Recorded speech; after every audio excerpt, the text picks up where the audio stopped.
चंद्रकांत चषक फुटबॉल स्पर्धेत बालगोपाळ तालीम व सम्राटनगर स्पोर्ट्सचा दमदार विजय। कोल्हापूर येथे सुरू असलेल्या चंद्रकांत चषक फुटबॉल स्पर्धेत आज रंगलेल्या चुरशीच्या सामन्यांमध्ये यजमान बालगोपाल तालीम मंडळ आणि सम्राटनगर स्पोर्ट्स संघ यांनी शानदार कामगिरी करत पुढील फेरीत दिमागात प्रवेश केला। दोन्ही सामन्यात खेळाडूंनी उत्कृष्ट समन्वय, आक्रमक खेळ आणि जिद्दीचे प्रदर्शन करत प्रेक्षकांची मनं जिंकली।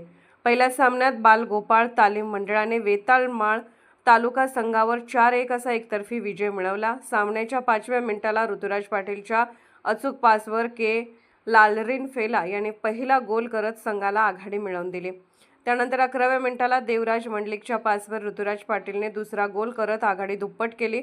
वेताळमाळ संघाला परतफेडीची संधी मिळाली होती, मात्र मुस्तफा फराजच्या हँडबॉलनंतर मिळालेल्या वेलांटीवर त्यांचा प्रयत्न गोल पोस्टच्या बाहेर गेला।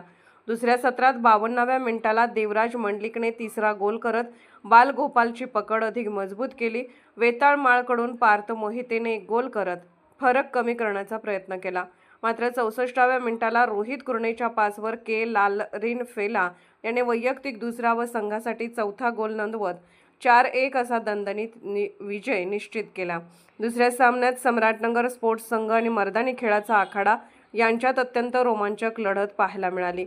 सम्राट नगरकडून अभिषेक सिंगने 28व्या मिनिटाला गोल करत आघाडी मिळवली, मात्र मर्दानी आखाड्यांकडून संदीप पवारने त्याची परतफेड करत सामना 1-1 असा बरोबरीत आणला।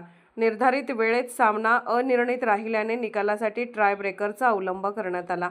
ट्रायब्रेकरमध्ये सम्राटनगरने अचूकता दाखवत बाजी मारली।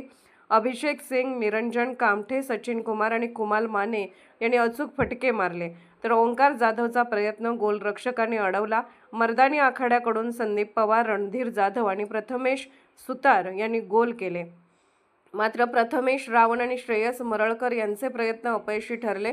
अखेर सम्राट नगरने ट्रायब्रेकरमध्ये 4-3 असा थरारक विजय मिळवत पुढील फेरीत स्थान मिळवले। या सामन्यांमधून दोन्ही विजयी संघांनी उत्कृष्ट खेळाचे दर्शन घडवत स्पर्धेत आपली दावेदारी अधिक मजबूत केली आहे। अर्थराज्य न्यूज मराठीकरिता स्पोर्ट्स विंग प्रतिनिधी राजेश भोसले। अर्थराज्य न्यूज चॅनलला लाईक करा, शेअर करा आणि सबस्क्राईब करा।